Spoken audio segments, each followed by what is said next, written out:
esta mañana nos hemos desayunado con una entrevista en la prensa a Francesc, que, bueno, al menos el titular, venía a criticar o lamentar esta fiebre por lo novedoso, por lo último que todos sufrimos, ¿verdad?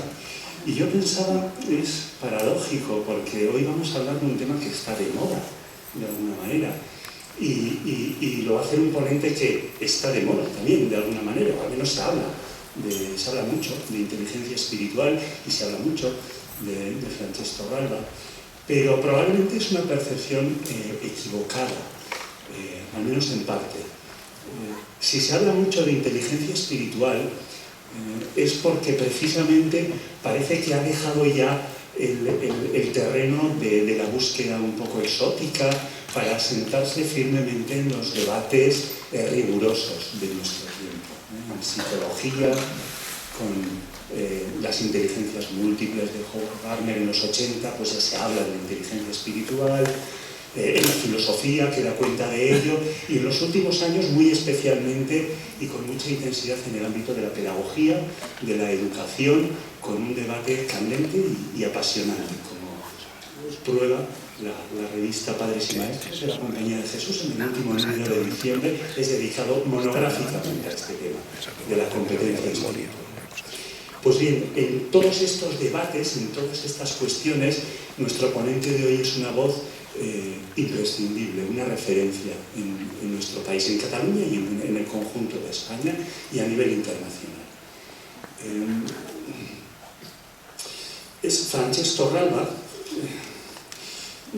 es una referencia probablemente por un libro concreto, aunque él es un autor prolífico, un libro de hace un par de años titulado Inteligencia Espiritual, que ya va pues por unas cuantas reediciones, es ya la sexta, y que probablemente será el tema o la referencia de esta conferencia de esta tarde. Pero Francesc Torralba ha escrito muchos más libros. Nació en Barcelona hace 45 años, estudió filosofía, es premio extraordinario de licenciatura al mejor expediente académico, también estudió teología. Luego amplió estudios en Copenhague, estudió danés, hizo la tesis doctoral sobre Søren Kierkegaard, obtuvo por esa tesis doctoral también el premio extraordinario de doctorado, también es doctor en teología, con una tesis doctoral sobre el pensamiento antropológico del teólogo católico von Balthasar. Ha recibido varios premios o múltiples premios por sus ensayos, hablamos de más de 70 o en torno a 70 títulos. Combina una producción académica con una intensa labor de difusión en foros como este, en conferencias, en congresos, en universidades españolas y latinoamericanas principalmente, y también con una presencia continuada en los medios de comunicación social. En la actualidad es profesor en la Universidad Ramon Llull de Barcelona, enseña Historia de la Filosofía Contemporánea y Antropología Filosófica, y entre otras cosas es director de la Cátedra de Ética Aplicada de la Universidad Ramon Llull, es director del Ramon Llull Journal of Applied Ethics, es presidente del Consejo Asesor para la Diversidad Religiosa de la Generalitat de Cataluña, y en diciembre de 2011 fue nombrado por Benedicto XVI consultor del Consejo Pontificio de la Cultura de la Santa Sede. Bueno, pues Francesc, bienvenido. No es la primera vez que estás en la universidad, pero es un placer nuevo tenerte con nosotros. Y vamos a escuchar con interés esta conferencia Inteligencia Espiritual para nuestra cultura. Tras la disertación, Francesc va a tener la amabilidad, además, de responder a las preguntas que los asistentes deseen hacerle. Francesc, te escuchamos. Muy bien, pues muchas gracias. En primer lugar por la presentación, también por la invitación y, como no, por poderla desarrollar en un marco tan bello y, por otro lado, tan original, de resonancias profundamente espirituales y religiosas como este. Lo agradezco máxime porque es un tema que en los últimos prácticamente 2 años y medio ha ocupado muchísima parte de mi mente, y todo lo que pueda ser un diálogo fructífero a posteriori me va a ser muy útil también para poder analizar, incluso autocuestionar algunas de las tesis que traté de desarrollar en este libro citado y posteriormente en otro que publiqué en el año 2012. Verdaderamente la expresión es un tanto novedosa todavía en nuestro país. La expresión inteligencia espiritual, de hecho, es un conjunto de palabras que extrañamente he estado presente antes del año, pues esto, 2012, 2010, 2009, es cuando verdaderamente aparece todo el boom respecto a la inteligencia espiritual. Yo lo que voy a tratar de desarrollar no es tanto una formulación reducida de lo que traté de expresar en este libro del 2010 y posteriormente en otro del 2012, la inteligencia espiritual en los niños, sino que voy a tratar de subrayar cómo se ha transformado el concepto de inteligencia desde precisamente la publicación en el año 1983 de las inteligencias múltiples de Howard Gardner. Este libro ya tiene 30 años, como ven, y cómo desde aquel momento se ha experimentado una gran revolución en torno a la idea de inteligencia hasta culminar en esta forma, modalidad, tipología de inteligencia que algunos denominan espiritual, otros denominan existencial y otros denominan trascendente. Las nomenclaturas también varían según la bibliografía, según el autor, según el ámbito lingüístico. Por lo general, en el ámbito anglosajón se utiliza el término spiritual intelligence, pero en otros ámbitos se utiliza el término trascendente o existencial. Entonces voy a tratar de desarrollar cómo se ha ido transformando hasta esta forma o modalidad de inteligencia que a mí particularmente me ha interesado sobremanera y que además creo que es una modalidad de inteligencia que debe desarrollarse, estimularse en los ámbitos educativos formales para que verdaderamente en estos ámbitos haya un desarrollo integral de toda la persona y de todas sus facultades mentales. La verdadera revolución vino en el año 83, cuando Gardner subrayó una idea que verdaderamente tuvo un eco enorme, no solo en la esfera educativa, ¿no? Que es reconocer que la inteligencia, para decirlo con una expresión aristotélica, se dice de muchos modos, ¿no? Aquello que Aristóteles dice del ser, ¿no?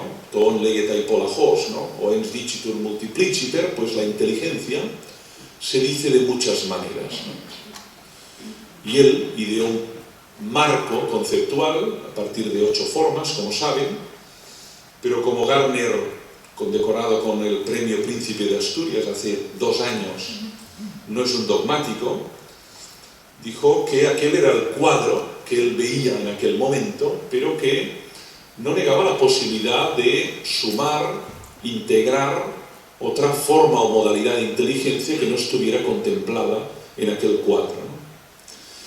El caso es que ese cuadro amplió y permitió terminar con ese vocabulario maniqueo según el cual un ser humano es inteligente o no lo es, sino que nos permitió ver que hay formas de inteligencia distintas y que cuando decimos que alguien es inteligente tenemos que concretar en qué modalidad. Y observamos pues que hay personas que son musicalmente inteligentes y sin embargo desde el punto de vista lógico-matemático tienen verdaderas dificultades para entender este lenguaje o comprender un teorema o comprender una deducción, ¿no? Por lo tanto, permitió darse cuenta de un elemento que abrió mucha luz en el mundo educativo, que en todo ser humano hay esas modalidades, pero no todo ser humano está igualmente dotado de esas modalidades y que educarle significa desarrollar esas modalidades al máximo nivel, de tal modo que cuanto menos pueda ser excelente en alguna de ellas. Eso dio mucha luz y eso luego tuvo eco en los sistemas educativos más relevantes del mundo. Se entendió que de lo que se trata es de encontrar formas, mecanismos, metodologías para desarrollar ese campo de inteligencias que hay en el ser humano.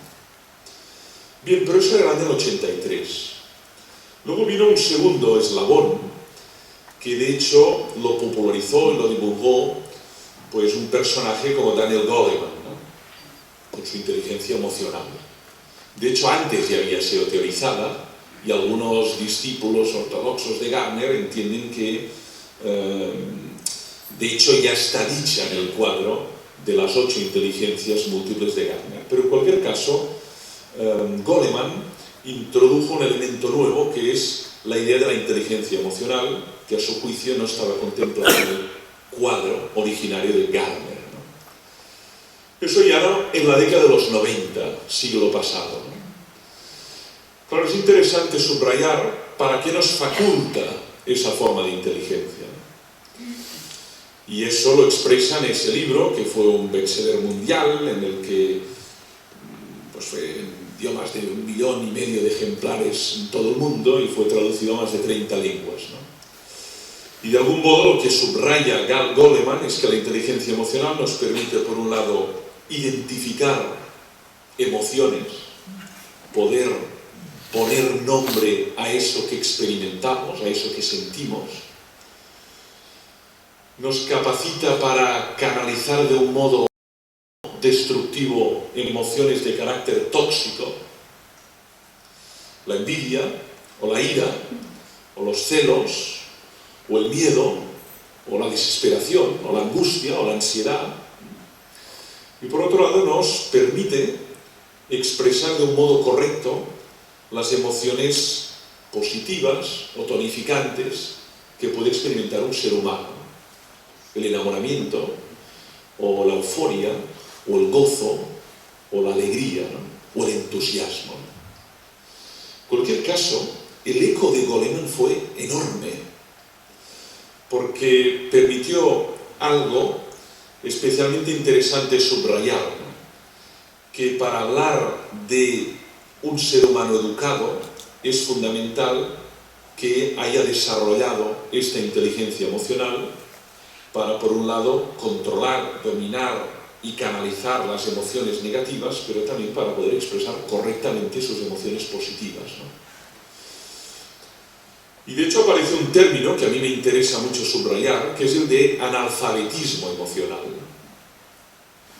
A mí me gusta hablar mucho de analfabetismo espiritual, pero el analfabetismo emocional se refiere a ese ser humano que no tiene habilidades ni ha desarrollado suficientemente la inteligencia emocional como para poder encauzar correctamente fenómenos o expresiones o emociones como la envidia o los celos o el temor o simplemente el miedo, ¿no? Y expresiones de analfabetismo emocional las hay muchas, tanto en la vida pública como en la vida privada, y sus consecuencias acostumbran a ser terribles por lo que respecta a la violencia y por lo que respecta a sus expresiones en la vida ciudadana.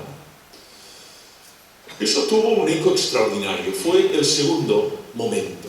Pero yo creo que hay un tercer momento en este desarrollo, que es cuando aparece en el año 2000 el libro Inteligencia Espiritual de 2 investigadores anglosajones, Johari y Marshall, que publican esa obra discutible, pero que en cualquier caso ponen en circulación la idea de que cabe otra modalidad de inteligencia que no está contemplada ni en Goleman ni en Gardner, que es la inteligencia espiritual. Yo parto de la idea que si algo se puede explicar por 3 principios, no es necesario multiplicar un 4º principio, por aquello del principio de economía, ¿no? Si algo se puede explicar con poco, no es necesario multiplicar. Y por lo tanto, cuando apareció esta obra, estuve tentado a pensar que de hecho las operaciones, facultades, las habilidades que supuestamente nos daba esta inteligencia se podían explicar por otras modalidades ya dichas en Gardner o de algún modo derivadas de ellas, pero que no era necesario multiplicar otra modalidad. Y sin embargo, cuando ahondé en la cuestión, llegué a la conclusión que no, que las capacidades, habilidades, las operaciones que permite esa inteligencia espiritual, que también está en todo ser humano, no se podían explicar por las otras modalidades existentes en el cuadro hasta aquel momento elaborado. Por eso me interesó el tema y por eso traté de ahondar en la bibliografía que empezó a emerger desde el año 2000 hasta el año 2010. En el año 2010 publiqué este libro que ahora se presenta, Inteligencia Espiritual. ¿Qué observé? Pues observé un status cuestiones extraordinariamente convulso y donde había productos intelectuales de muy distinto nivel y alcance. Observé, por otro lado, que en algunos casos había suspicacias o incluso reticencias a reconocer esta modalidad de inteligencia en el ser humano. También observé que había una gran discusión respecto al nombre, respecto a el modo de denominar esta modalidad y, por supuesto, respecto a las facultades. ¿Para qué nos faculta esa inteligencia? Y eso es lo que traté de desarrollar. A partir de una exploración de la bibliografía existente hasta aquel momento, sobre todo en el ámbito anglosajón, en el ámbito canadiense, en el ámbito australiano, también norteamericano, tratar de ver sobre todo 4 elementos, ¿no? ¿Para qué nos faculta? ¿Qué poderes nos da esa inteligencia? ¿Cómo cultivarla? ¿Cómo desarrollarla? ¿Qué beneficios podemos extraer de tal cultivo? Y finalmente, vía negativa, ¿qué consecuencias se derivan de su atrofia? De no haber sido desarrollada. Y eso, de algún modo, es lo que traté de desarrollar en este libro del año 2010. Luego el tema me preocupó, y me preocupó hasta tal extremo que pensé cómo ya desarrollarla en los niños, teniendo en cuenta que esta inteligencia, como la lingüística, como la lógico-matemática, como la musical, como la intrapersonal o la interpersonal o la emocional, también forma parte del niño o del ser acabado de nacer, ¿no? Y observaba, por otro lado, que el desarrollo de esta inteligencia espiritual, cuanto menos en nuestro ámbito, es algo que ni siquiera se contempla en el sistema. Sí que se contempla ya el desarrollo de la inteligencia emocional, pero no se contempla ni de lejos la posibilidad de que en el ser humano haya una modalidad de inteligencia de este tipo que requiera también de una paideia, de un desarrollo de la misma, ¿no? Cuando comparativamente observé que en otros sistemas educativos eso ya se contempla. Por ejemplo, en el Quebec, dentro del Canadá, o por ejemplo en Australia, o por ejemplo en algunos estados de Estados Unidos de América, o en algunos ámbitos de Gran Bretaña.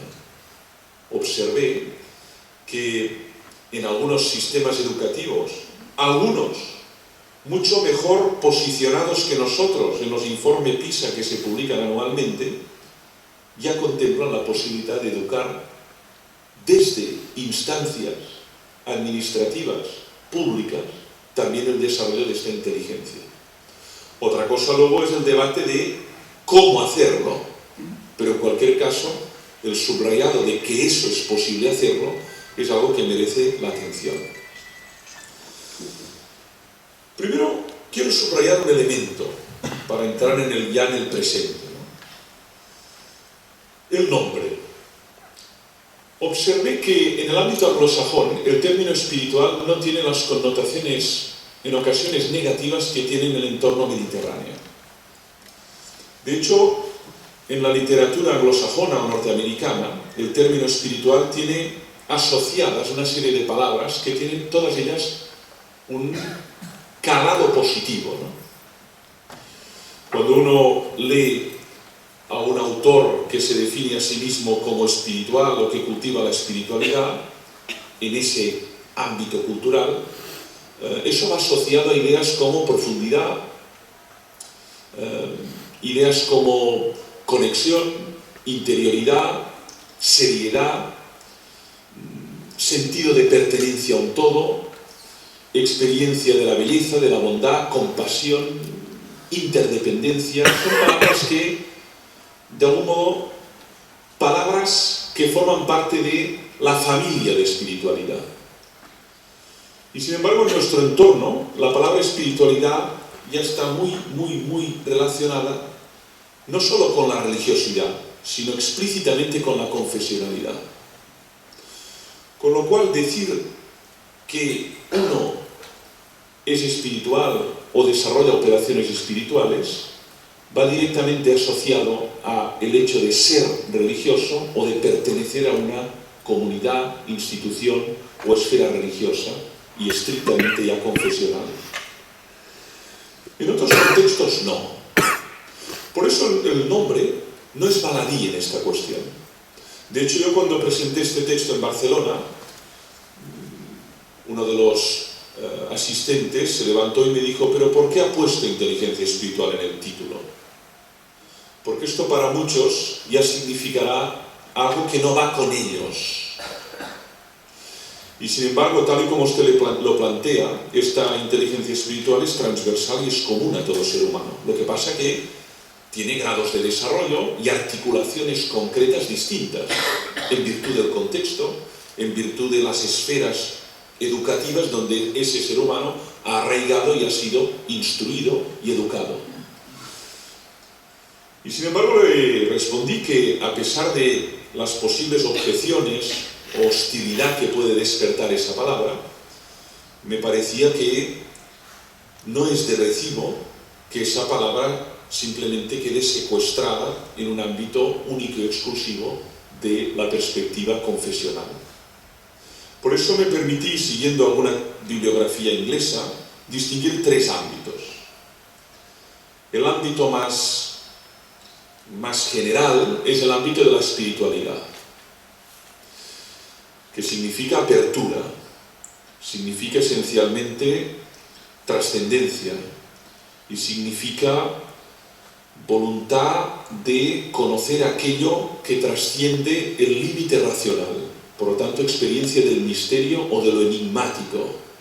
Pero en la espiritualidad todavía no hay el reconocimiento de un tú, de una alteridad. Sin embargo, en la religiosidad sí, al menos tal y como yo lo concibo. En la religiosidad ya se expresa una relación, el religare, el reconocimiento de una alteridad.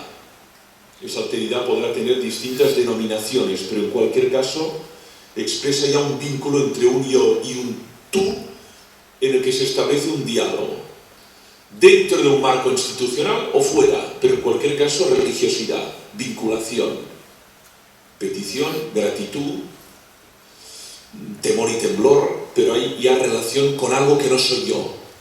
Por tanto, donde hay religiosidad hay ruptura del solipsismo. Hay apertura al otro.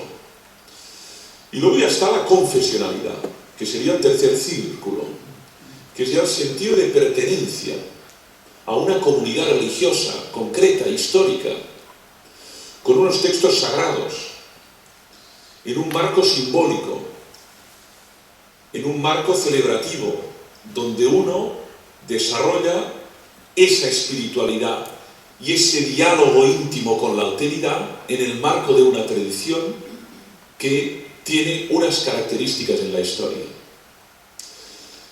Entonces, si uno parte de estos tres niveles, que la espiritualidad es común, pero no ya la religiosidad.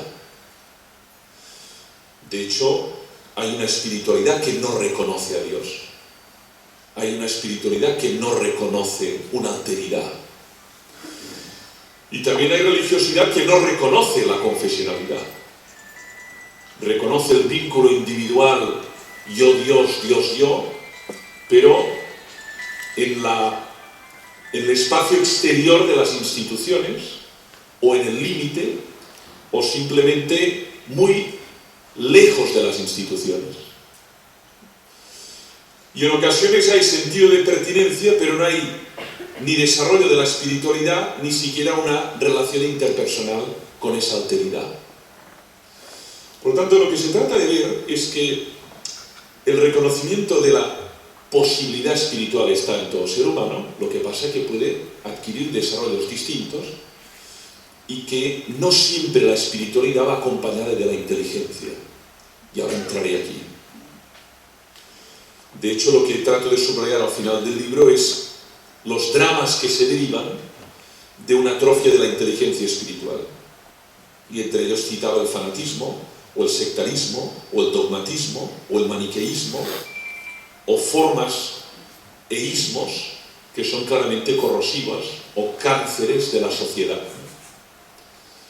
Yo creo que en el corazón de un fanático hay esencialmente una persona que su inteligencia espiritual está profundamente atrofiada.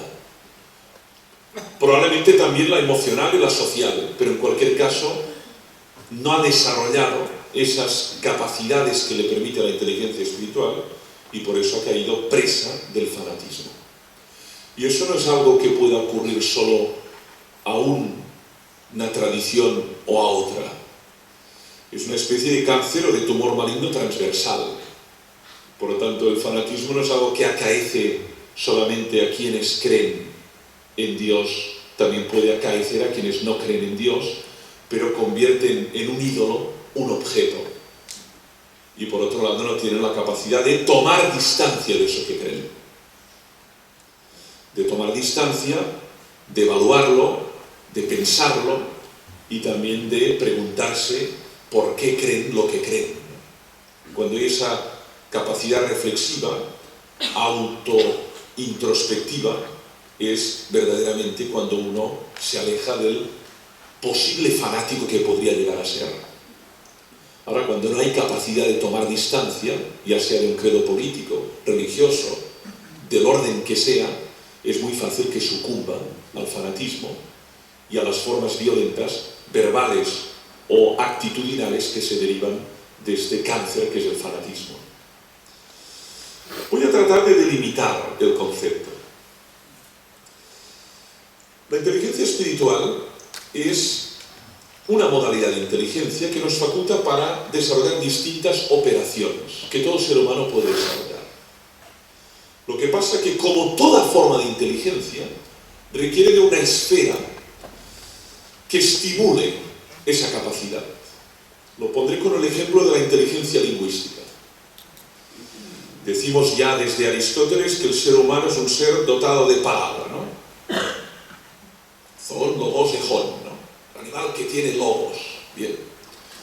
Pero para poder desarrollar esa potencia lingüística, necesita encontrarse en un entorno donde alguien le hable. Porque si nadie le habla, nadie le dice nada, pues esa potencia lingüística queda atrofiada. Y eso es el libro de la selva de Mowgli. Mowgli sobrevive porque es cuidado por animales y por lo tanto sobrevive la inclemencia del tiempo, el hambre, las dificultades, le defienden de los enemigos. Sin embargo, Mowgli no puede hablar, a pesar de que puede, pero requiere de un ser humano que estimule esa inteligencia. Y eso tiene que ver con el entorno, con la esfera de acogida. Mi lengua materna es el catalán.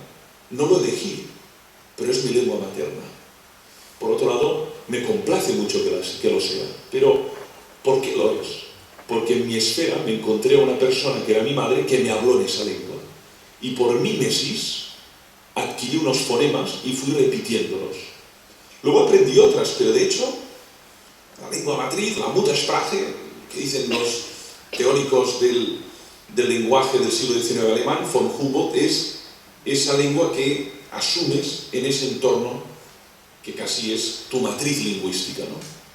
El diálogo madre-hijo, ¿no? Bien, esa idea se puede aplicar a la inteligencia espiritual. Si un niño que tiene inteligencia espiritual nace en un desierto espiritual, ¿qué va a ocurrir?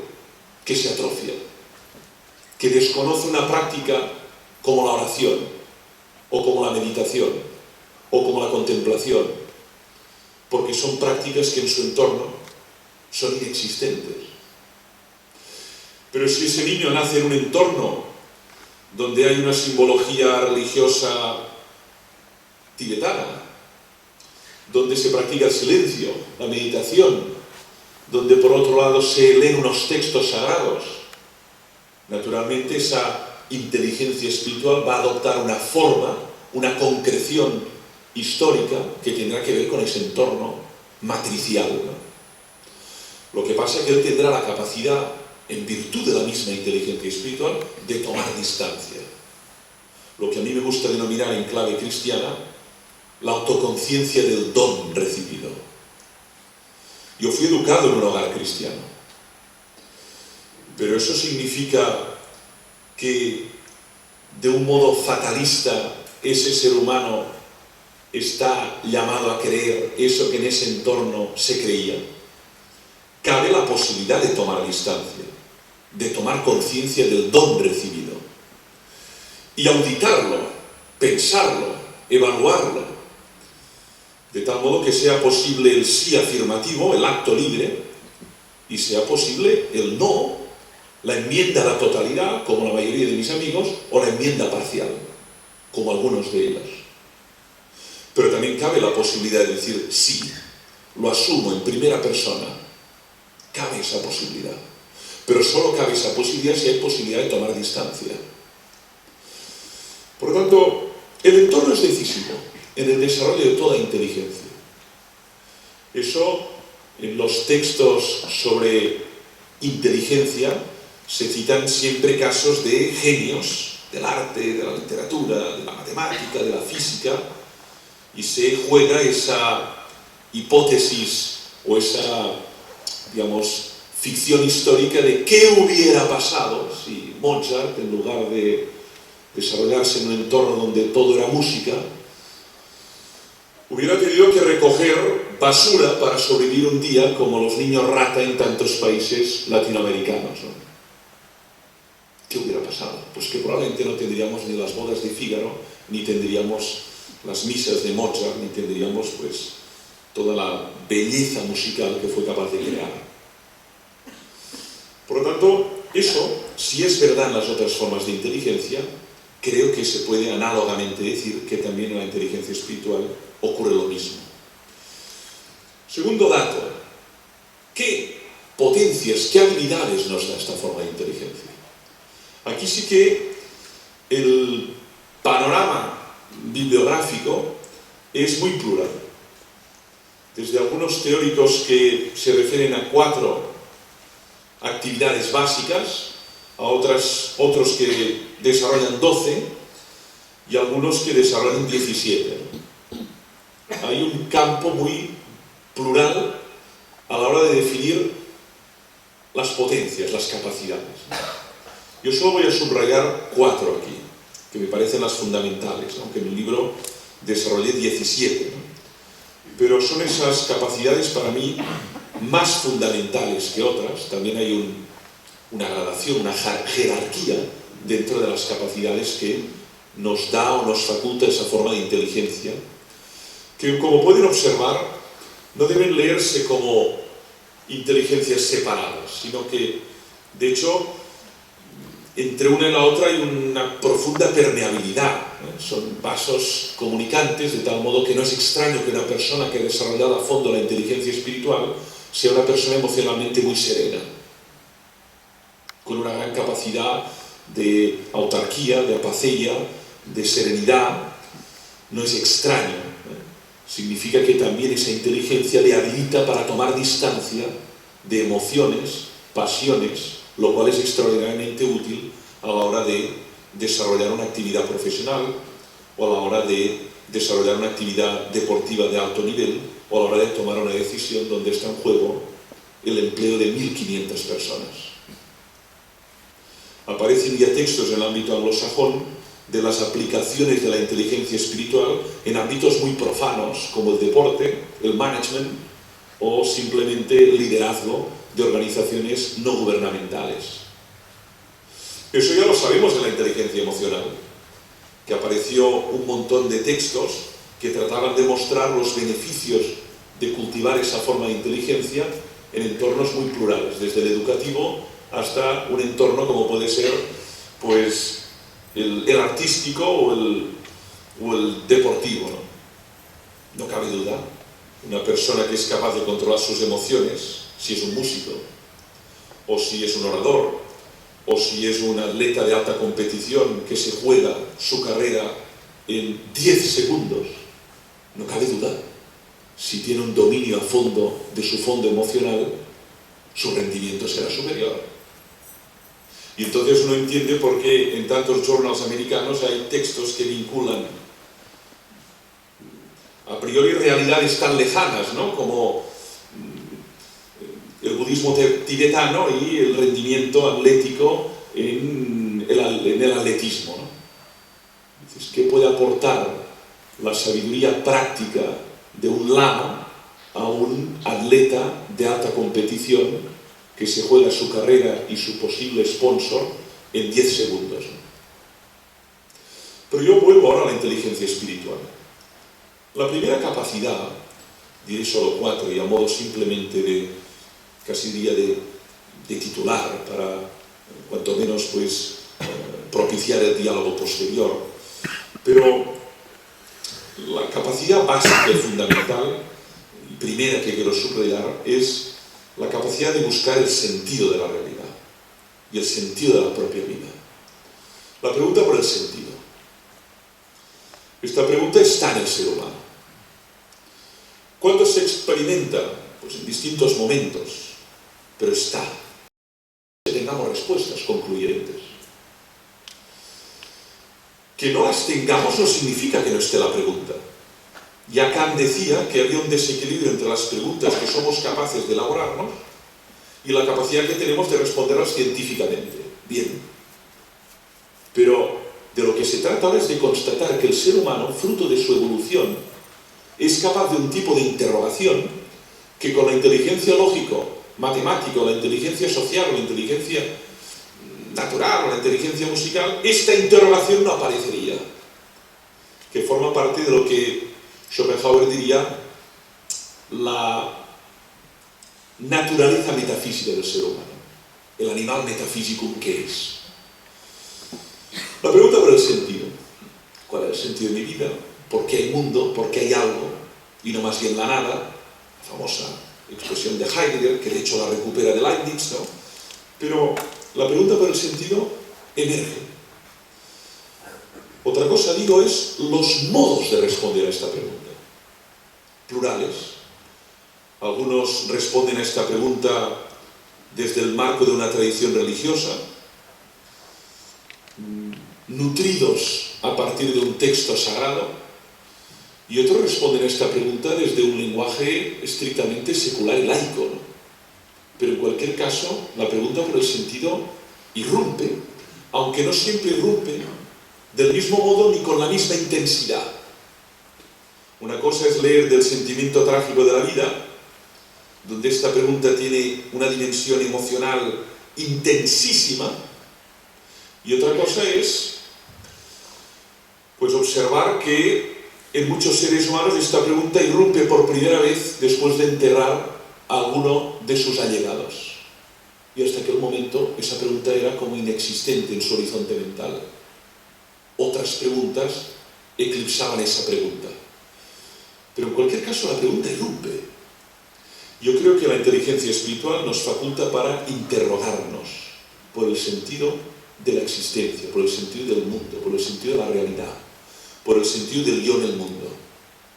Y por otro lado nos habilita para buscar, ya sea a través de una sabiduría laica o a través de una sabiduría de corte religioso, una respuesta a la misma. Esta forma de interrogación y esa búsqueda de una sabiduría o de práctica sapiencial para dar respuesta a la misma es un fenómeno humano. Es un fenómeno humano. es plural, son los modos de articulación.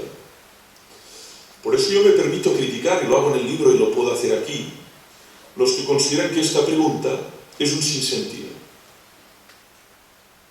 La pregunta por el sentido no es un sinsentido. La pregunta por el sentido es una pregunta. Otra cosa es que no tengamos respuestas científicas y que debemos dejar o desplazar la respuesta al ámbito de la fe o de lo credencial. Pero ¿por qué debería ser un sinsentido? Esta fundamentalmente es la objeción que se plantea desde el neopositivismo lógico, la filosofía analítica del siglo XX. Es una nonsense question. Eine sinnlose Frage, una pregunta sin sentido. ¿Por qué? Porque no tengo respuesta concluyente, es una pregunta sin sentido. Porque con el método científico no puedo responderla de un modo concluyente, es una pregunta sin sentido. De hecho, podría aquí citar textos de Planck o de Einstein, que nadie discutirá, que son científicos estelares en el siglo XX, que subrayan el valor, el significado emotivo y la profundidad que posee un interrogante de esta naturaleza en la condición humana. Hay una segunda capacidad o segunda facultad, que de hecho ya me he referido a ella, pero quiero subrayarla más. Es la capacidad de tomar distancia, no en el sentido físico, sino en el sentido metafórico. Esta capacidad ya está reconocida mucho antes de que se teorizara sobre la inteligencia espiritual. De hecho, si uno lee el prólogo del Puesto en el hombre de Max Scheler, obra que se publicó en el año 1928, ya se reconoce que el ser humano, a diferencia del animal, tiene capacidad de tomar distancia, en virtud de su naturaleza espiritual, del medio natural y construir un mundo. Dice, no está atrapado al medio, es capaz de tomar distancia, pensarse a sí mismo, valorar cómo está desarrollando su acción en el gran teatro del mundo, y sin toma de distancia no hay posible libertad. No hay posible libertad. ¿Toma distancia de qué? De uno mismo. Ortega decía que el ser humano es actor, pero puede ser espectador de sí mismo.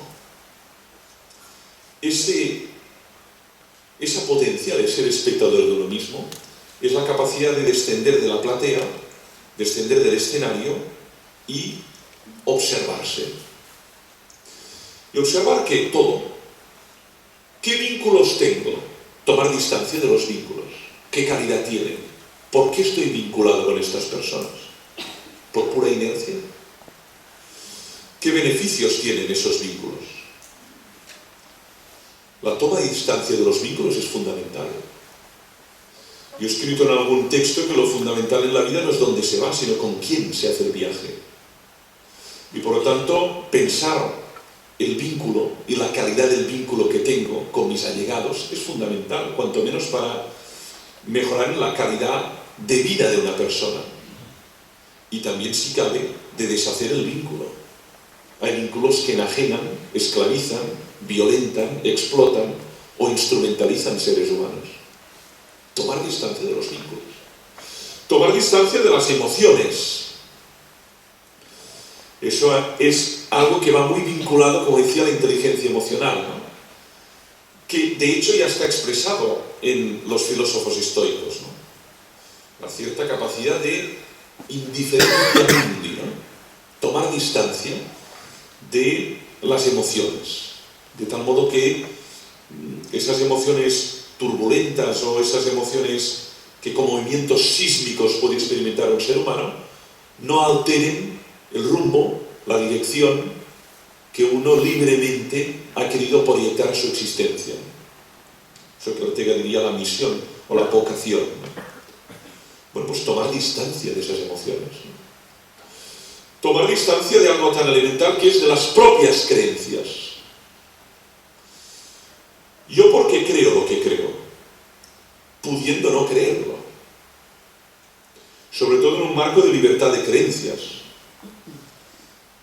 Eso me parece clave para desarrollar el paso de la minoría de edad espiritual, para decirlo con Rahner, pero a partir de una expresión mucho más lejana de Kant, hasta la mayoría de edad espiritual.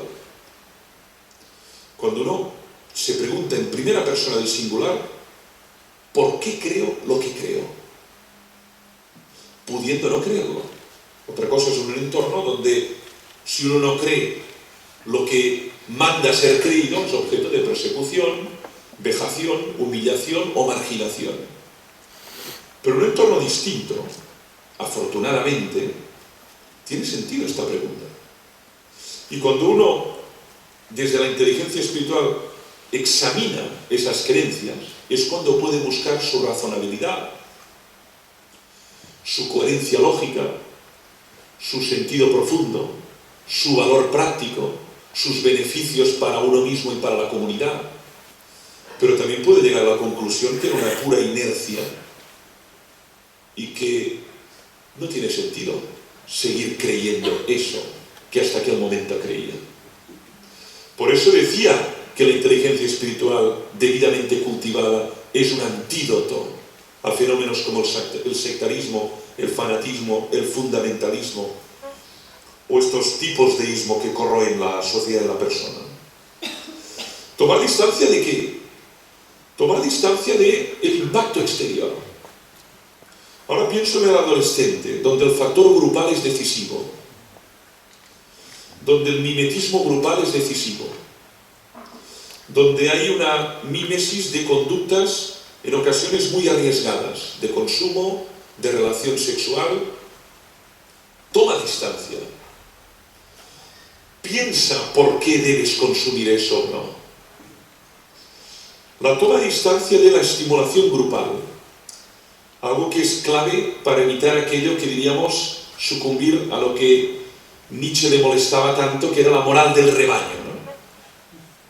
Esa expresión que, como saben muy bien, tiene resonancias evangélicas y que Nietzsche critica hasta tal punto, ¿no?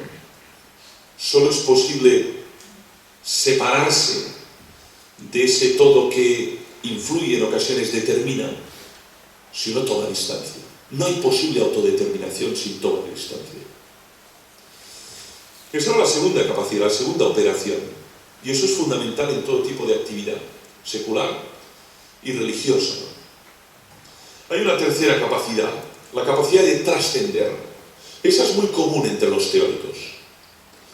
Autotrascendencia, en la expresión de Viktor Frankl, o simplemente trascendencia del yo. Aquí el vocablo todavía no tiene un significado teológico. Una cosa es el significado que tiene trascendencia, pues en un diccionario de teología, ¿no? Y otra cosa en el uso antropológico. Trascender, ir más allá de eso que de un modo inmediato capto y percibo a través de mis sentidos externos. La partícula trans, ¿no?, que evoca la idea de cruzar un límite, superar un umbral, ir más allá de eso que alcanza mi mirada. Y el verbo ascender, ¿no?, elevarse. Bueno, pues la inteligencia espiritual nos permite trascender. Lo que pasa es que eso no debe tampoco interpretarse únicamente en el plano religioso. Trascender un límite. Pienso en el científico, que ya conoce un terreno, ya conoce un territorio, y sin embargo quiere conocer lo que está más allá de ese terreno. O de ¿no?, lo que está más allá, ¿no? Y este movimiento de autotrascendencia es lo que le lleva hasta el límite y a explorar ese nuevo terreno. Y cuando lo haya explorado, encontrará otro límite y querrá también trascenderlo. Sin esta autotrascendencia no hay progreso científico. No hay progreso social de ningún modo. En el científico siempre hay un ser humano que no se contenta con lo que sabe y que desea saber más, al modo Sócrates.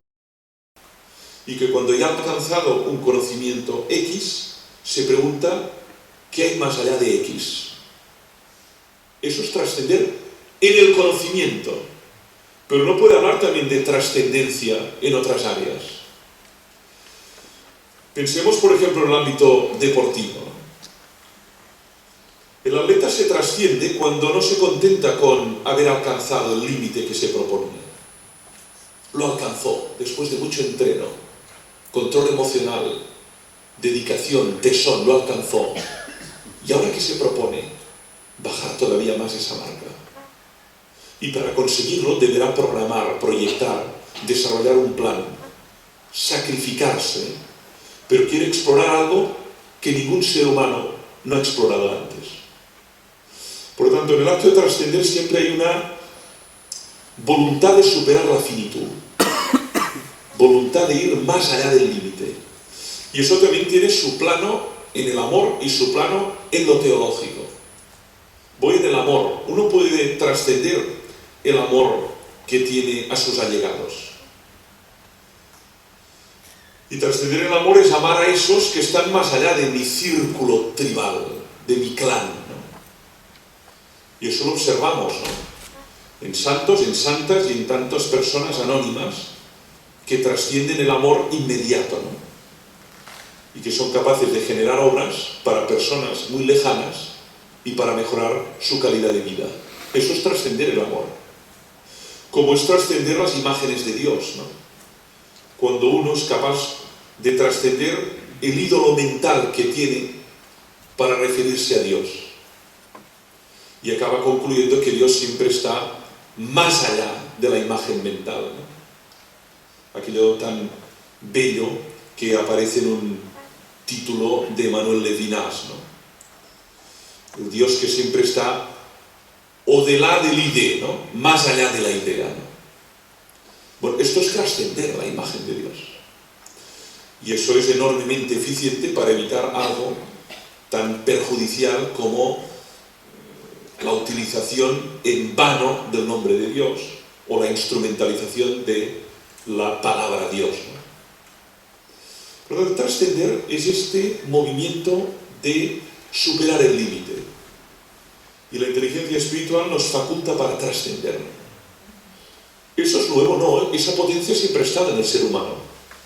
La novedad es que científicos, antropólogos, educadores, neurólogos de distintas ramas reconocen que en el ser humano hay esa capacidad y que se puede contemplar bajo la forma de la inteligencia. Pero desde antropologías como la cristiana, esto no es ninguna novedad, que el ser humano es un ser que se trasciende a sí mismo. Está en San Agustín, está en Pascal, está en Soren Kierkegaard, todos los grandes filósofos cristianos de todos los tiempos. La novedad es que se reconozca como una modalidad de inteligencia y desde un lenguaje que ya no es un lenguaje estrictamente confesional. Esta es la novedad. Pero para quienes verdaderamente estamos acostumbrados a leer textos antropológicos cristianos, no es ninguna novedad la autotrascendencia. Siempre lo hemos sabido. Y hay finalmente una última capacidad que quiero subrayar, que es la capacidad de asombrarse, de maravillarse. No es una capacidad nueva.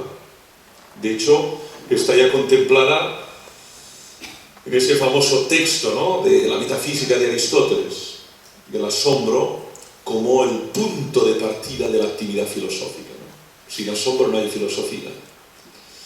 Porque el asombro no es el ver, ni es el mirar, ni es el observar, ¿no? Es el dejarse interpelar por la magnitud de lo real y maravillarse por el mero hecho de existir. Esto es el asombro. Me maravillo no por la existencia de esto o de aquello, ¿no?, sino me maravillo ante el hecho mismo de existir, ¿no? Y cuando uno se maravilla, empieza una retahíla de preguntas enorme. Por lo tanto, la maravilla o el maravillarse es el fundamento de la interrogación metafísica que exige el trabajo racional de buscar respuestas. Cuando la persona ya no se maravilla o no se asombra de nada, Einstein en un texto maravilloso dice: está espiritualmente muerta. Cuando ya no tiene capacidad de maravillarse o de asombrarse. Y de hecho él subraya que la condición sine qua non de un físico o de un científico es el maravillarse frente a la realidad. Porque el maravillarse indica, por un lado, desconocimiento. Uno no se maravilla de lo que conoce. Se maravilla de algo que no conoce, ni puede explicar exactamente por qué pasa, pero por otro lado también le supera, ¿no? La última página de la crítica de la razón práctica de Kant, ¿no? Se maravilla del cielo estrellado sobre mí, de la ley moral en mí. ¿Bien? Es asombro, es reconocimiento de la humildad, de la pequeñez, de la fragilidad, de la finitud humana. Para muchos antropólogos el asombro es una operación propia y exclusiva del ser humano. En cualquier caso es algo que podemos vivir. ¿Por qué me interesó tanto esta facultad de asombrarse? Porque lo que observo es cómo esa facultad precisamente también puede educarse y desarrollarse, y que cuando no se educa y se desarrolla nos encontramos cada vez más adolescentes y jóvenes que no se asombran ya de lo más simple, ni de una rama, ni de un pájaro, menos aún de una obra de arte. Y cuando no hay asombro, hay pérdida de interrogación y hay pérdida de experiencia vital. Por eso me parece interesante subrayar. Luego este asombro puede desarrollarse en entornos muy distintos, ¿no? Pero la inteligencia espiritual nos faculta para asombrarnos, para pasmarnos frente a la realidad. Y de ahí se derivan todo tipo de obras de arte y todo tipo de poesía y de música, ¿no?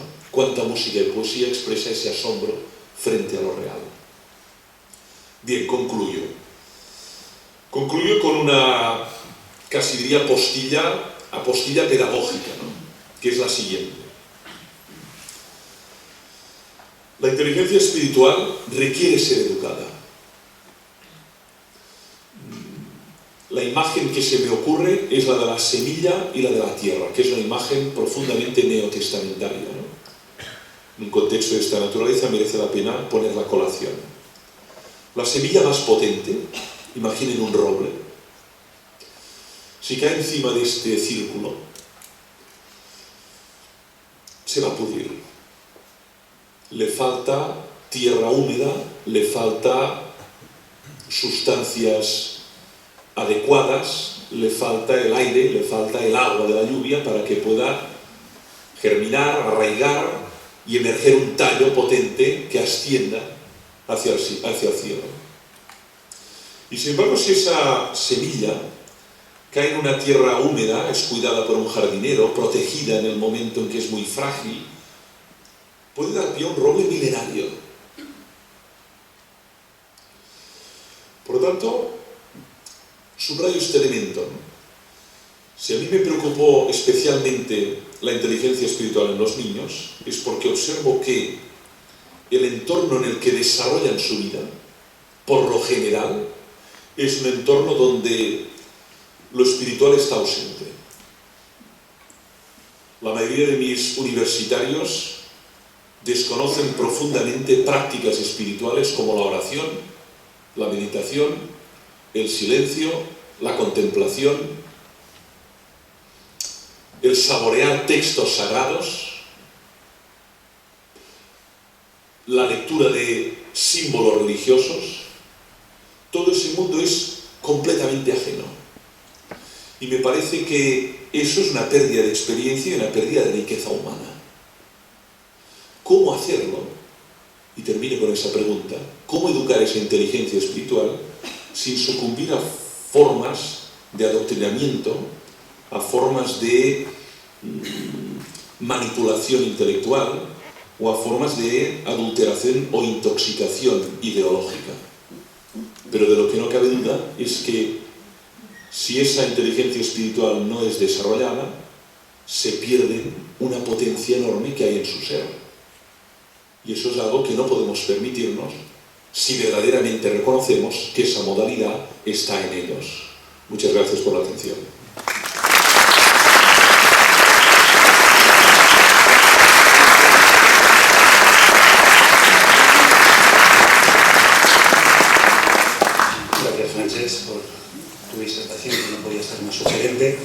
Y a continuación vamos a dar la palabra a los aquí presentes, a los asistentes a la conferencia, para que puedan hacer la pregunta que quieran, las preguntas que quieran. Yo les invitaría a levantar la mano libremente para que podamos pasarles un micrófono y puedan hacer preguntas a Francesc. Se me ocurren un montón, si quieren, mientras se lo van pensando. ¿Hay alguna? Bueno, yo... Se me ocurren muchas, pero... si la inteligencia espiritual es una inteligencia, es algo que hay que cultivar, es algo que hay que trabajar. ¿Qué pasa con la fe de los sencillos? Esas verdades que se ocultan a los sabios y en cambio se muestran a los niños. ¿No vale eso? ¿Es una fe pobre? No. Gracias por la pregunta. Es que yo creo que hay que distinguir nítidamente la fe de la inteligencia espiritual.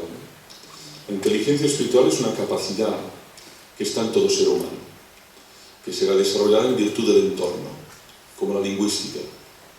Si una persona se encuentra en un entorno donde solo se utilizan 200 vocablos para decirlo todo, pues su inteligencia lingüística quedará reducida a esos 200 vocablos. A no ser que luego entre en una biblioteca y empiece a devorar libros, o escuche a personas sabias que utilizan más de 200 palabras para expresar sentimientos, emociones o ideas, ¿no? Pero en cualquier caso, la inteligencia espiritual es una capacidad. La fe es un don. La fe es un acto libre. La fe es la respuesta a una llamada. Esa fe puede ser vivida de un modo inteligente o no, pero la fe no es algo que compartan todos los seres humanos. Hay personas que no tienen fe, pero tienen muy desarrollada su inteligencia espiritual. Hay personas que tienen fe, pero por las razones que sean, no piensan esa fe, no la meditan, no la reflexionan, y aún así viven muy plenamente esa fe. Por lo tanto, ¿se puede vivir la fe sin inteligencia espiritual o con poco desarrollo? Claro que sí. ¿Se puede desarrollar la inteligencia espiritual y no reconocer una alteridad? Por supuesto. Hoy saben que en Francia emerge con mucha fuerza esta espiritualidad que los franceses denominan sans Dieu, sans Église et sans dogmatique. Pero espiritualidad. Reconocen esa potencia espiritual en el ser humano, pero ninguno de estos pensadores reconoce en él el acto de fe. Por lo tanto, la fe es una llamada y es la respuesta libre a esa llamada, que se traduce luego en una vida práctica, celebrativa y en un compromiso activo en el ámbito social, ¿no? Pero no se trata de caer en la disyuntiva o lo uno o lo otro, ¿no? La inteligencia espiritual es transversal. La fe no lo es. La fe es evidente en muchos hogares, en nuestras comunidades de trabajo, que observamos personas que viven la fe con mucha intensidad y personas que no la experimentan como tal, ¿no? Me parece interesante tu pregunta para distinguir estos dos niveles. Pues sí, tenemos una pregunta. Al hilo de esto último que acabas de decir, está claro que por un lado hay un desarrollo, bueno, de la interioridad, de la espiritualidad, bueno, reciente, y por otro lado pues hay un decrecimiento, una reducción del cristianismo, ¿no? La pregunta es, ¿hay alguna espiritualidad no confesional de calidad alternativa? O sea, es decir, si lo que no es cristiano o de otras religiones, bueno, o como acabas de decir, sans Dieu, sans Église, hay posibilidad de calidad, de un desarrollo místico o un desarrollo académico o cómo está, ¿no? Porque, bueno, a veces nos quedamos nosotros en nuestra sociedad solo en lo cristiano, pero no vemos más allá. Hay posibilidad de desarrollo, hay calidad, ¿eso ayuda a potenciar al hombre o en qué se queda? Gracias. Entonces, si alguien quiere hacer una pregunta, que vaya levantando la mano ahora para que podamos ir con agilidad. Gracias. gracias por la pregunta, pertinente y además extraordinariamente actual, ¿no? Yo vivo mi espiritualidad en el marco de la Iglesia, pero me interesa mucho el análisis de esta espiritualidad ácrata o parainstitucional que emerge con fuerza, a veces en una especie de mosaico muy plural y muy difuso, pero me interesa sobremanera cómo se articula esta espiritualidad al margen de las instituciones religiosas tradicionales, ¿no? Entonces, lo primero que hay que ser muy cauteloso es a auditar la calidad del otro, ¿no? Te voy a bastante con auditar la calidad con la que yo vivo mi fe cristiana, ¿no? Pero yo evitaría la terminología espiritualidad de calidad o no de calidad. Depende mucho del modo en que uno se ubique dentro de una tradición. Pondré un ejemplo muy claro. Durante el año 2001 tuve un epistolario con una monja budista de Katmandú durante un año. Luego lo publicamos, Cartas sobre Dios y el Buda. Y ella lamentaba mucho el uso instrumental y consumista de los occidentales del budismo. Entonces, claro, dice, ¿el budismo tiene calidad, no tiene calidad? Cuidado. Hay modos de vivir el budismo que son deplorables, como hay modos de vivir la riqueza extraordinaria de la fe cristiana que son deplorables. Por tanto, yo creo que es posible reconocer espiritualidades sans Dieu, en el caso del budismo, sans Dieu, sin Dios. Nota a pie de página, Raimundo Paniker, El silencio de Buda, un ateísmo religioso, pero vivido con una intensidad, con una profundidad y con una seriedad que no tiene nada que ver con el esnobismo de ciertos actores y actrices. Por otro lado, un último elemento. Yo creo que la espiritualidad requiere, por definición, apertura. Por eso, una espiritualidad vivida de un modo individualista, narcisista o solipsista me parece una contradicción in terminis. La espiritualidad, por definición, es apertura, es trascendencia y, por tanto, requiere, según mi modo de ver, casi diría por definición, comunidad. Y ahí es donde hay el debate, porque emergen comunidades donde uno tiene serias dudas de la seriedad, de la autenticidad de las mismas, ¿no? Pero la posibilidad de vivir una espiritualidad sin Dios, esto desde el siglo V a.C., que se está articulando en el mundo. Y un ejemplo paradigmático de ello es el budismo. Hay una pregunta del público.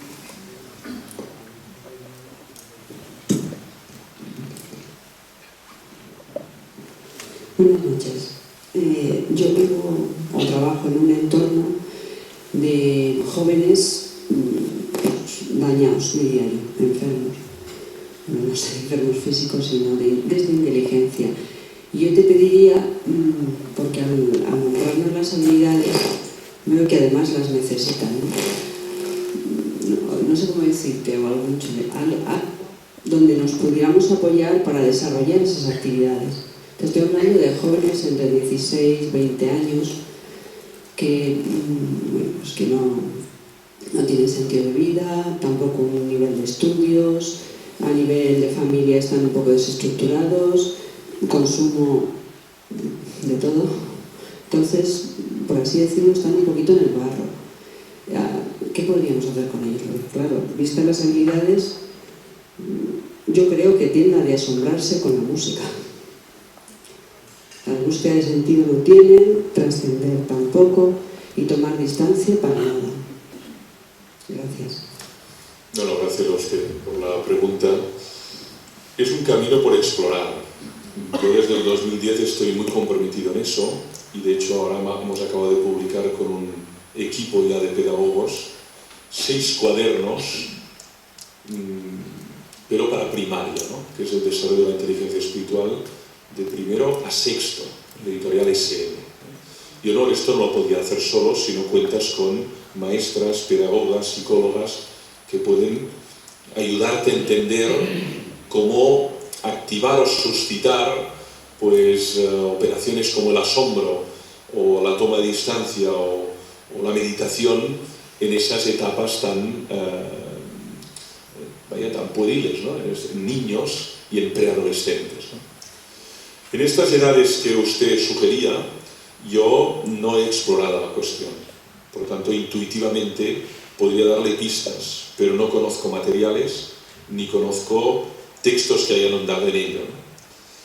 Lo que sí que es interesante subrayar es que en entornos donde uno ha experimentado rupturas o fracasos o terribles caos de su vida, la pregunta por el sentido irrumpe con mucha fuerza, ¿no? Cuando todo va según uno había imaginado, la pregunta por el sentido queda ahí como latente, ¿no? Pero cuando uno experimenta un fracaso o una ruptura conyugal o experimenta la muerte de un ser amado, entonces esta pregunta emerge con una radicalidad y con un énfasis brutal, ¿no? Otra cosa es que se formule verbalmente, otra cosa es que se formule lingüísticamente, ¿no? Pero no cabe duda de que creo que en estos jóvenes que usted citaba, por las circunstancias que decía, esta pregunta está latente, quizá no formulada, ¿no?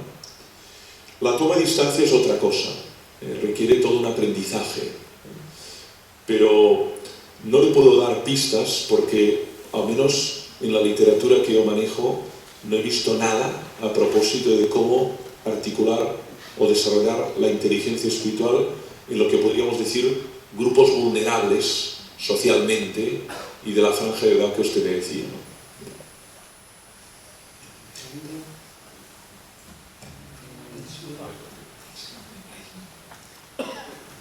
Si podéis facilitar, por favor, el micrófono. ¿Podría hacerte una pregunta fuera del ámbito de lo que se ha hablado esta noche? Depende. Formula la pregunta y si no se puede responder, pues no pasa nada, se dice con naturalidad. ¿Podría ser que el mayor problema del ser humano sería ver consecuencias negativas? Me refiero a que si ves... no sé cómo explicarte. No puedes hacer o transformar esas consecuencias negativas para que sean positivas hacia ti. Conseguir lograr que todo sea positivo hacia ti. Sí, yo creo que se ha entendido y gracias por la pregunta, porque aunque no toca el tema directamente, pero tangencialmente sí. Es el poder de la mirada, esto que tú estás sugiriendo, ¿no? Hay una frase al final del Tractatus de Wittgenstein que a mí siempre me ha dado mucho que pensar, ¿no? Es una frase interesante de retener, ¿no? El mundo del hombre feliz es distinto del mundo del hombre desgraciado. Y sin embargo ambos ven el mismo mundo, ¿no? Significa que cuando uno mira el mundo con una mirada, lo ve de un modo. Cuando lo ve desde otra mirada, el mismo mundo, el mismo parque, desde el mismo banco, ve otro parque. Por lo tanto, yo estoy muy de acuerdo que el modo de ver las cosas es fundamental para poder transformarlas y cambiarlas, ¿no?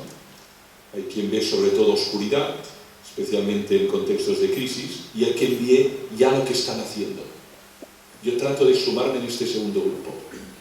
Hay quien ve un mundo en el que todo cruje, porque verdaderamente todo cruje, con dos palabras lo decimos todo, pero hay quien ve ya la emergencia del nuevo mundo. Por lo tanto, es verdad, ¿eh? La mirada tiene la capacidad de alterar profundamente la realidad. Pero hay una pregunta y si tengo una mirada como la del hombre desgraciado, ¿cómo puedo tener una mirada como la del hombre feliz? Yo a esta pregunta no tengo respuesta.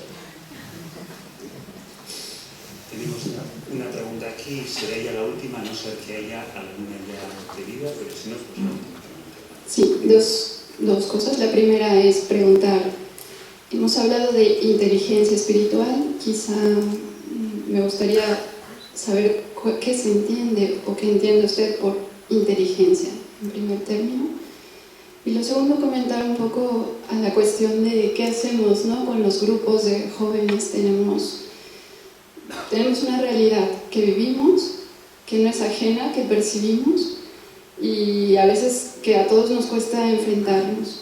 Tomando de partida que decía que esta parte de inteligencia espiritual implica apertura y luego tomando en cuenta lo que mencionaba yo, elegir quién me acompaña en este viaje. A veces podemos caer en esas elecciones, en seccionarnos también. Y entonces, al seccionarnos, perdemos el enriquecimiento con otros grupos.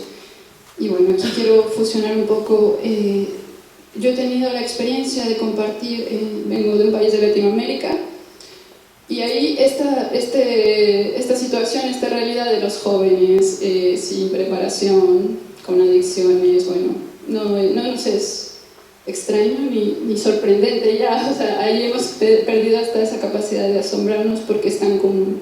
Sin embargo, ha surgido dentro del cristianismo, y no es católico, esta fuerza que está ayudando a muchísimos jóvenes y está dentro de la mente protestante. Entonces, es un poco qué hemos dejado de hacer, ¿no?, en el caso de los que nos reconocemos católicos, y que compartimos el cristianismo con otras congregaciones o grupos, que también nos podemos quedar un poco así, ajenos. En mi caso, al llegar a otro país, noto cosas inmediatas, pero ahora que hay este movimiento y flujo de inmigraciones y personas, podemos irnos abriendo a conocer por curiosidad cómo vive la fe otro, un musulmán, un budista, en qué es distinto de la mía. Y bueno, va habiendo esa apertura por curiosidad o por encontrarnos. Pero mucho tiempo estuvimos alejados, no solo por barreras geográficas, ¿no?, sino también de pensamiento o de temores, prejuicios. Gracias por las dos preguntas. Contesto a la primera. Es evidente que no he definido inteligencia, pero ya que me lo has solicitado, lo defino, ¿no? Es una facultad humana, un instrumento que tradicionalmente la podemos definir de distintos modos, ¿no? La etimología ya dice mucho, ¿no? Intus legere, ¿no? Una persona inteligente es la que es capaz de leer dentro, más allá de la apariencia, ¿no? Leer lo que todavía no se ve de un modo claro, ¿no? Por lo tanto, capacidad de ahondar, penetrar, explorar, trascender lo inmediato. También indica otro elemento de la etimología, ¿no? Es el inter eligere, ¿no?, que es la capacidad de hacer buenas elecciones, ¿no?, de elegir, ¿no? Una persona inteligente es la que es capaz de, antes de realizar una acción, calibrar, pensar, sopesar beneficios, problemas que se derivarán de esa decisión. Y eso tiene mucho que ver con la deliberación, ¿no? Y Aristóteles trató de ello, sobre todo es un ejercicio de la inteligencia, ¿no? Ese sopesar para realizar elecciones que sean buenas para la persona. También la entendemos como la capacidad de resolver y anticipar problemas, ¿no? Una persona inteligente, ¿no? Y una que a mí me parece interesante de subrayar, ¿no?, que es esta capacidad de adaptarse a entornos hostiles, ¿no? ¿Por qué hemos sobrevivido como especie? Pues fundamentalmente gracias a este instrumento, porque la piel del ser humano es muy fina y además pues hay seres mucho más capaces, veloces, resistentes, fuertes que el ser humano, ¿no? Sin embargo, la inteligencia es este instrumento tan poderoso que nos ha permitido adaptarnos a entornos muy hostiles, donde la vida, no solo la vida humana, sino simplemente la vida tenía muchas dificultades para sobrevivir, ¿no? desde el desierto al Polo Norte o al espacio exterior, ¿no?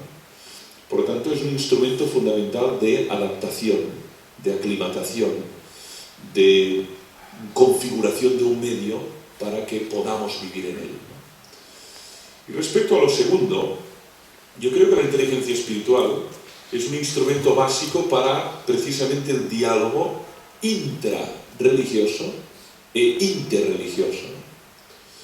Pero ya que tú hablabas del interreligioso, me parece clave. ¿Por qué?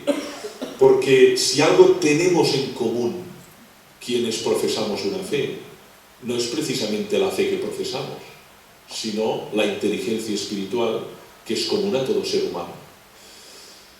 El modo como un budista responde a la cuestión del sentido es distinto al modo como responde a la misma un agnóstico, un ateo o un cristiano.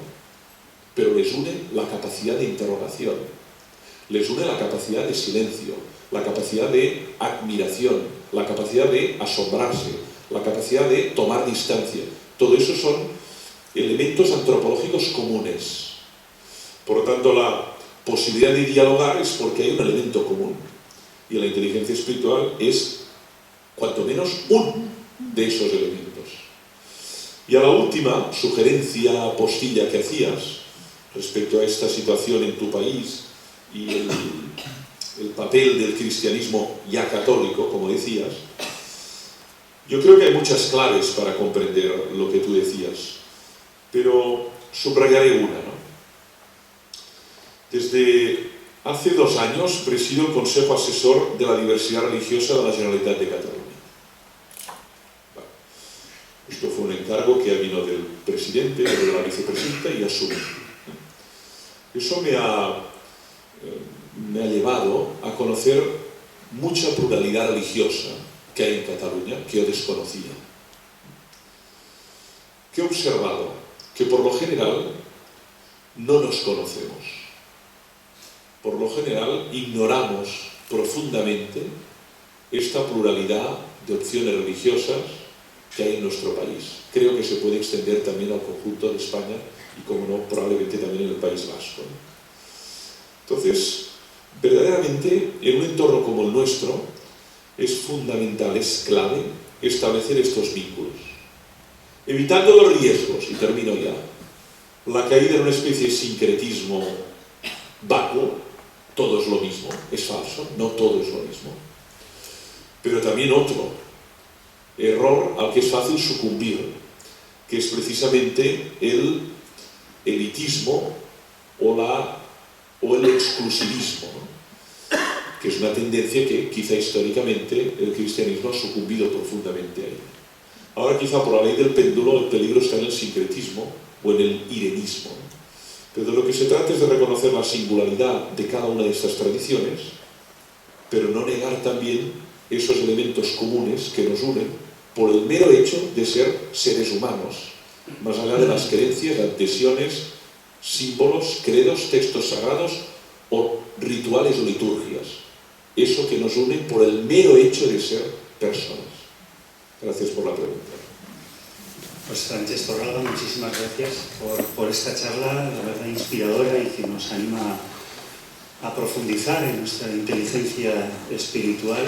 Gracias a los asistentes también por haberse acercado al Loyola Centrum de Deusto esta tarde y esperemos verte pronto para hablar de nuevo de este tema o de otros. Esta tarde, por ejemplo, me comentaba que anda presentando un volumen colectivo sobre deontología para políticos. Fíjense ese tema. Otro día le traemos para que nos hable de este tema.